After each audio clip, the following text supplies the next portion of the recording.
Eh bien salut à tous, petite vidéo aujourd'hui encore une fois sur les cartes graphiques parce qu'il y a eu des nouveautés.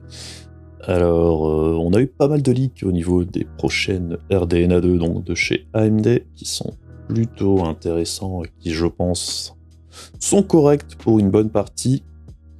Et aussi du coup un report de la sortie des RTX 3070 chez Nvidia. Donc on va voir tout ça en essayant de faire assez concis. Allez, c'est parti.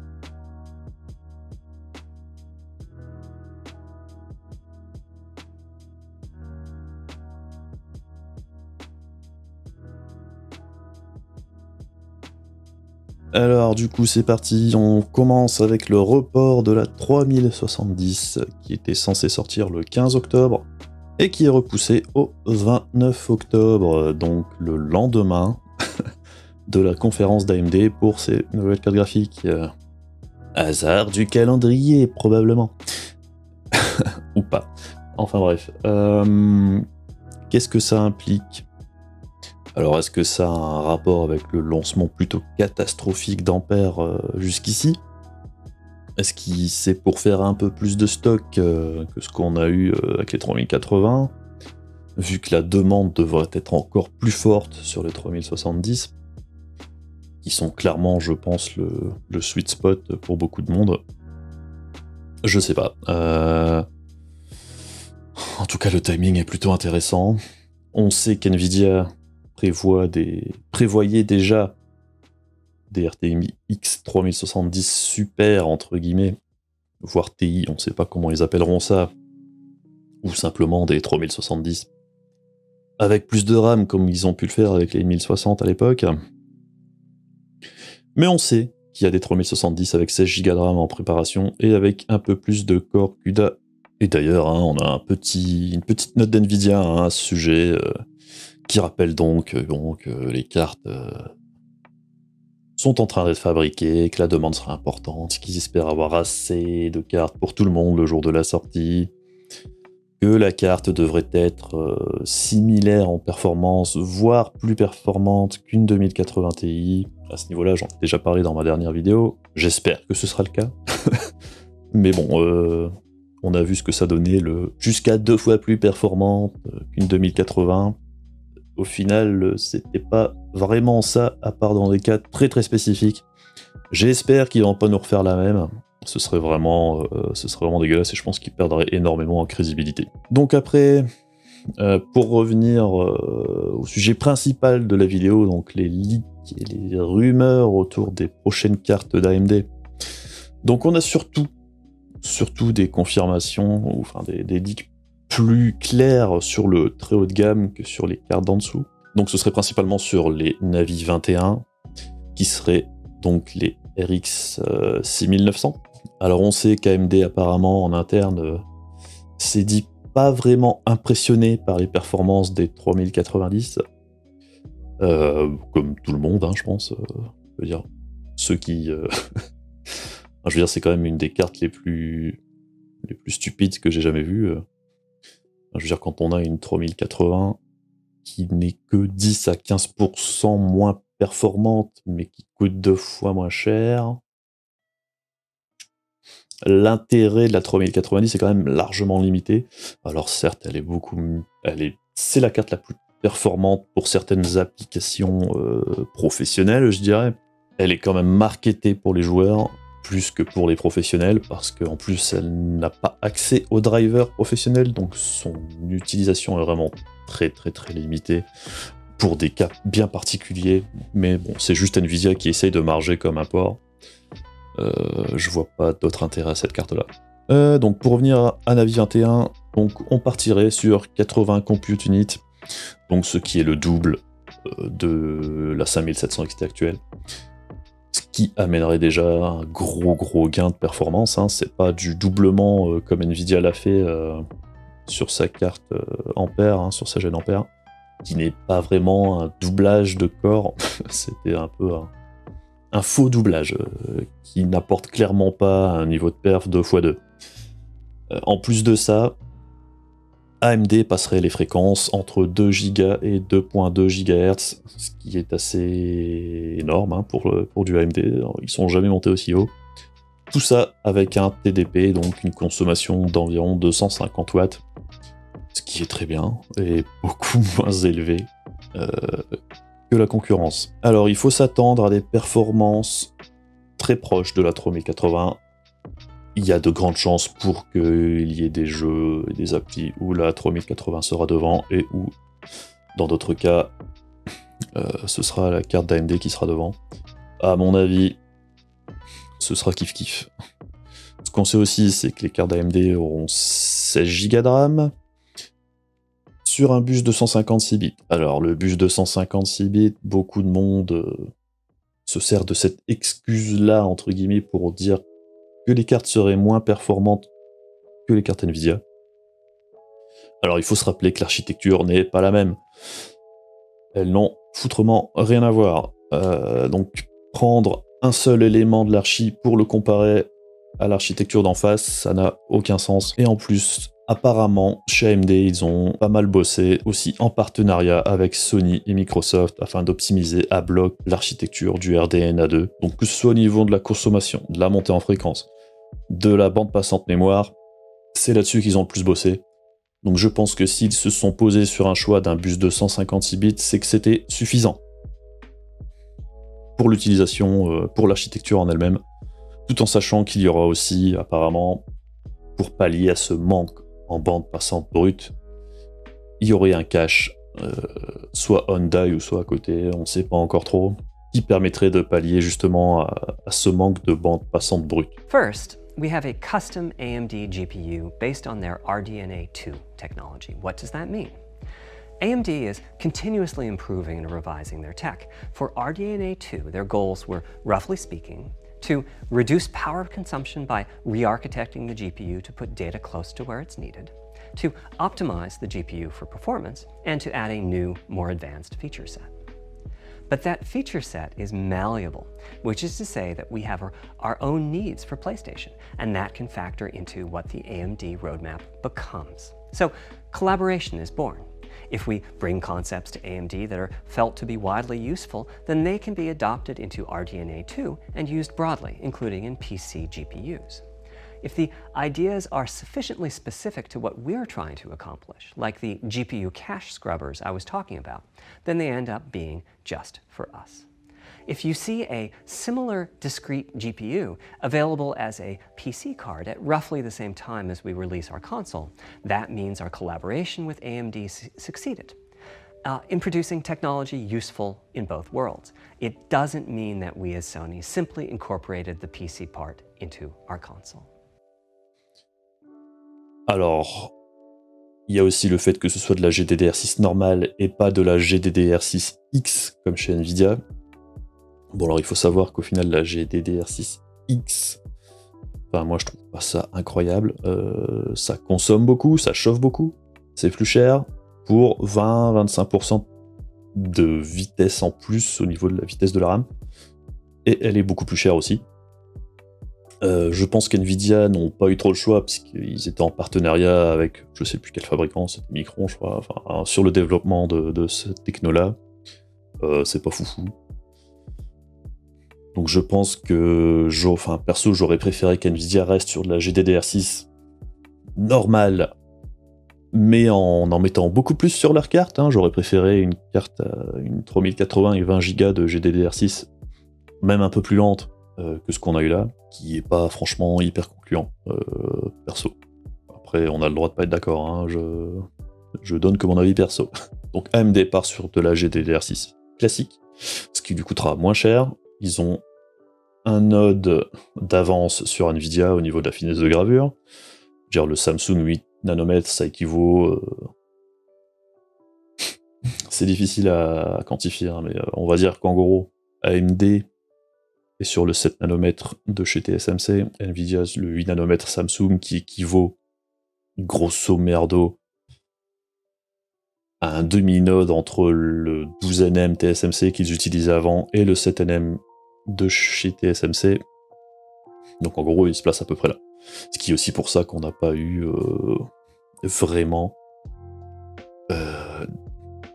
d'amélioration au niveau performance par watt.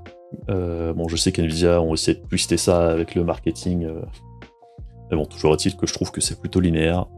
Avec Turing, ils ont augmenté les performances, mais la conso a aussi explosé, donc c'est pas glorieux. Ils ont vraiment poussé le truc au max. D'ailleurs, on pourrait s'interroger, pourquoi est-ce qu'NVIDIA a poussé tout ça au max, hein? On essaiera d'en parler un petit peu après. Enfin bref, voilà en gros pour le RDNA2, donc du Navi 21. Donc on peut s'attendre à des modèles un peu plus castrés, avec plus ou moins de compute unit pour concurrencer les différentes cartes de NVIDIA. Donc à mon avis, le 80 CU, ça a l'air plutôt confirmé, plutôt sûr, d'après la plupart des leaks que j'ai vus. La vitesse de fréquence de 2 GHz minimum, ça aussi. Les 250 watts de TDP, apparemment, c'est une limite qu'AMD s'impose, donc il y aurait peut-être moyen d'avoir un peu de jeu pour overclocker la carte en plus. Alors, il ne faut pas non plus exclure des modèles castrés, donc comme je disais précédemment, qui consommeront forcément un peu moins, avec moins de compute unit, pour se mettre en face de la 3070, avec 16 Go de RAM encore une fois. De toute façon, je pense que Navi 21 sera en grande partie sur 16 Go de RAM. Il n'est pas impossible qu'AMD sorte une version à 8 Go pour concurrencer justement la 3070 à 8 Go et pour exploser le prix à ce niveau de RAM là. Ce qui peut faire sens pour des configs en 1080p ou en 1440p qui veulent une carte un peu moins chère. Alors je me fais pas trop d'illusions, je pense qu'au niveau de la 4K, je pense qu'NVIDIA sera quand même encore un peu devant. Avis perso, hein, j'en sais foutre rien en vrai. À voir lors des tests quand ça sortira. Alors pour revenir sur l'histoire du cache, le cache c'est quelque chose apparemment que l'équipe inspirée de l'équipe Ryzen, hein, qui est je pense aussi venu un peu aider au développement de l'archi. Faut pas oublier qu'AMD a utilisé un peu ça aussi sur les derniers Ryzen. Un gros cache pour aider les performances du processeur.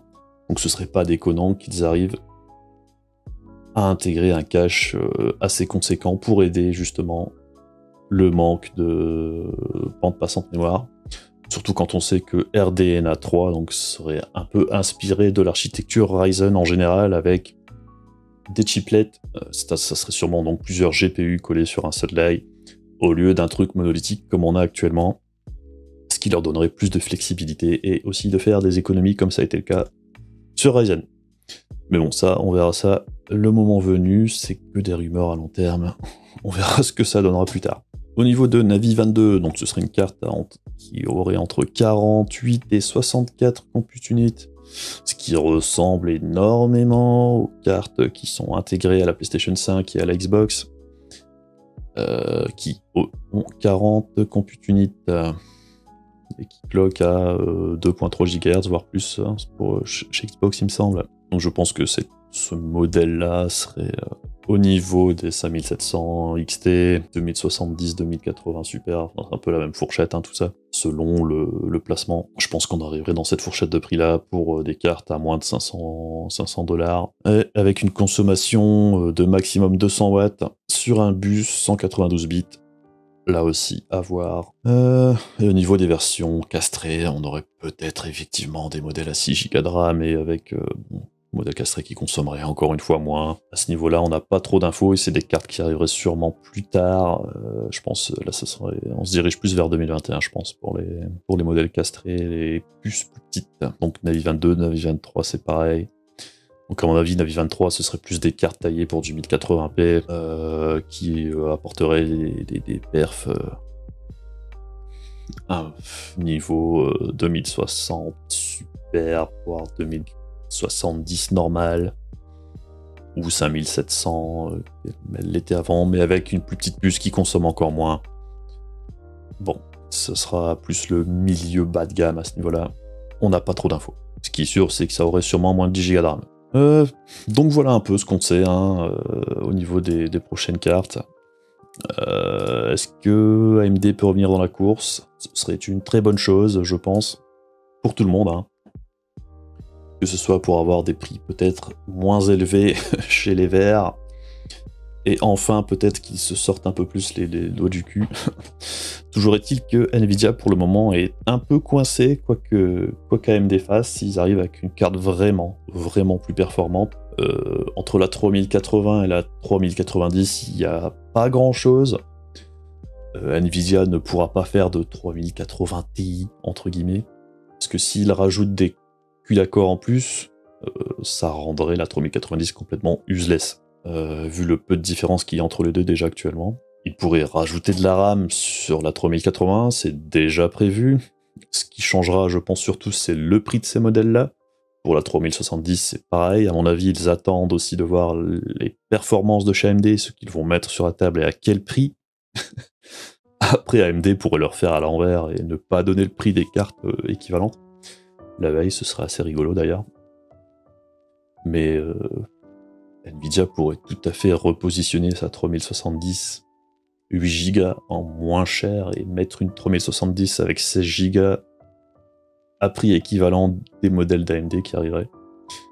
Toujours est-il qu'ils essayent de leur faire à l'envers à ce niveau-là. Mais bon, sur les très haut de gamme, Nvidia a pas beaucoup de marge de manœuvre, vu que la 3080 c'est déjà la plus grosse puce qu'Nvidia a créée ce coup-ci, ce qui est différent des générations précédentes où Nvidia avait utilisé par exemple pour la 2080 la même puce que sur les 2070, et la 2080 Ti du coup était la même puce que la Titan et tout ça, tandis que là Nvidia pourrait potentiellement faire une Titan, même si jusqu'ici c'était pas prévu, mais ça m'étonnerait qu'ils s'en privent à voir quelle forme elle aura ce coup-ci, mais bon, la Titan, généralement jusqu'ici c'était les cartes qui dépassaient jamais les 250 watts, c'était calibré dessus.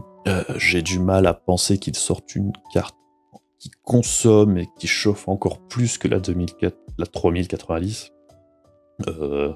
qui fait déjà des spikes à 450 watts, c'est absolument ignoble. Hein. Bon, enfin bref, ça promet d'être intéressant sur le mois d'octobre, hein, ça va être la guerre, clairement. Encore une fois, moi j'espère que la concurrence fera son taf. Si AMD peut revenir dans la course comme ils l'ont fait sur les processeurs, ce serait excellent. Après, il faut pas non plus qu'il soit trop en avance, hein, même au niveau processeur, hein, vu que sur les dernières rumeurs, les Ryzen 3 seraient au niveau, largement au niveau gaming, au même niveau qu'Intel, voire plus, et en applicatif, ça les exploserait tout simplement. Puisqu'on attend à peu près 20-25% de performance en plus à nombre de cœurs égal, ce qui est absolument énorme. Et une montée en fréquence d'environ jusqu'à 5 GHz, hein, s'ils arrivent à le stabiliser à ce niveau-là. Ce qui est énorme aussi pour l'architecture Ryzen qui n'est jamais montée jusque-là, jusqu'ici. Et donc aussi pourquoi, hein, le pourquoi du comment de l'arrivée de l'annonce des processeurs avant celle des GPU. Ben, c'est tout simplement pour avoir une plateforme entière qui ne bride pas leur GPU. Ça aussi, ça laisse à penser que les performances seront bonnes, tout simplement. Parce que du coup, avec les processeurs qui vont bien, avec les GPU qui vont bien, ils peuvent se targuer d'avoir d'excellentes performances dans les deux domaines, ce qui n'avait pas été le cas. Parce qu'en fait, ils n'avaient jamais égalé leurs concurrents en gaming, que ce soit Intel ou Nvidia jusqu'ici. Et cette année, ils pourraient peut-être enfin y arriver. Donc, à voir. À voir. En tout cas, j'espère que cette vidéo vous a apporté quelques petites infos et que ça vous a plu. N'hésitez pas à poster des commentaires, à poser des questions si vous en avez, ou à venir me voir en stream, car je stream assez régulièrement l'après-midi sur Twitch. Je laisserai le lien dans la description. Et puis des gros bisous, à la prochaine, salut!